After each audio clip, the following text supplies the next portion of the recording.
Chromatin क्या है? Chromatin जो है डीएनए और प्रोटीन का कॉम्प्लेक्स है, जिसका क्रोमोसोम भी उसी चीज़ का बना होता है। इसमें जो प्रोटीन होती है वो दो तरह की होती है, एक हिस्टोन होती है और एक नॉन हिस्टोन होती है, और यही डीएनए और प्रोटीन मिलके का क्रोमैटिन है। और उसी क्रोमैटिन का जो है क्रोमोसोम भी बना होता है, सिर्फ जो डिफरेंस होता है उनके स्टेट का होता है। क्रोमैटिन की जो यूनिट है वो न्यूक्लियोसोम है। क्रोमोसोम्स क्या होते हैं? ये कैरियर्स हैं हेरिडिटरी इन्फॉर्मेशन के। जो माता पिता के, जो पेरेंट्स के कैरेक्टर्स होते हैं, उनको ये कैरी करते हैं नेक्स्ट जनरेशन को। तो दोनों में डिफरेंस क्या हुआ क्रोमैटिन और क्रोमोसोम में? क्रोमैटिन और क्रोमोसोम का डिफरेंस ये हुआ कि बच्चों, जो सेल साइकिल होती है, आप शायद थोड़ा सेल साइकिल के बारे में जानते होंगे। देखिए, एक मैंने ये सेल साइकिल बना दिया कि जब एक सेल दो में डिवाइड कर जाता है तो फिर वो सेल जो है फिर अपने एक साइकिल करता है, जिसमें वो G1 यस और G2, ये बहुत लंबी करीब 23 आवर्स की ये इंटरफेज स्टेज होती है, जिसमें सेल अपनी तैयारी करता है।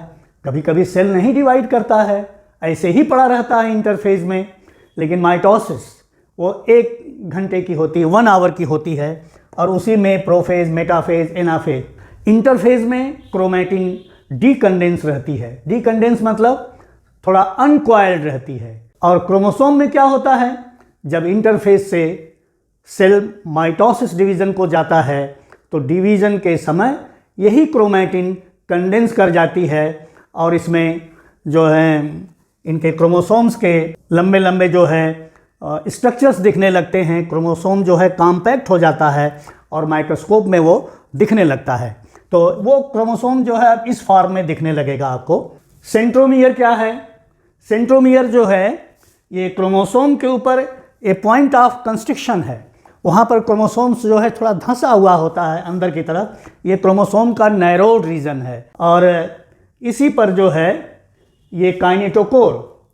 काइनेटोकोर क्या है? काइनेटोकोर जो है एक प्रोटीन कॉम्प्लेक्स है जो कि सेंट्रोमेरिक रीजन में अटैच रहता है। और यही जो काइनेटोकोर है वो स्पिंडल फाइबर्स को अटैच कराता है पोल्स में।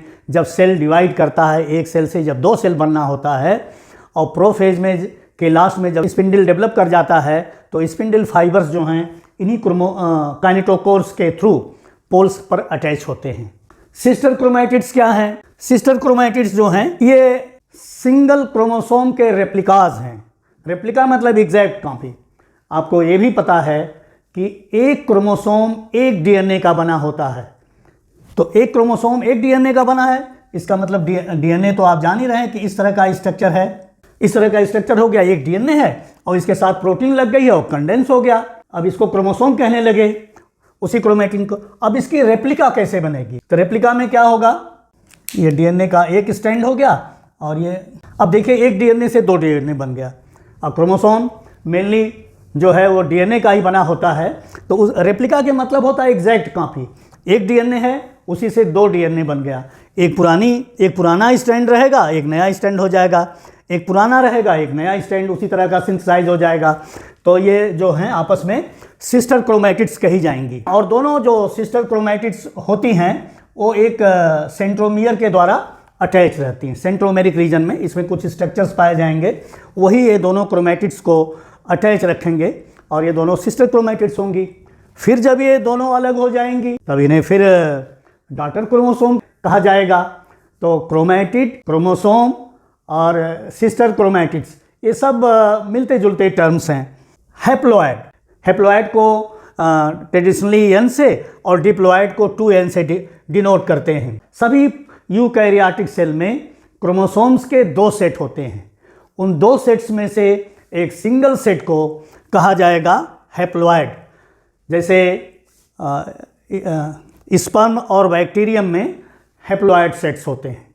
एक तरह का सेट होता है। बैक्टीरियम में तो सिंगल क्रोमोसोम होता ही है। डिप्लॉइड क्या हो गया? जब एक ही सेल में क्रोमोसोम्स के 2 सेट पाए जाएंगे।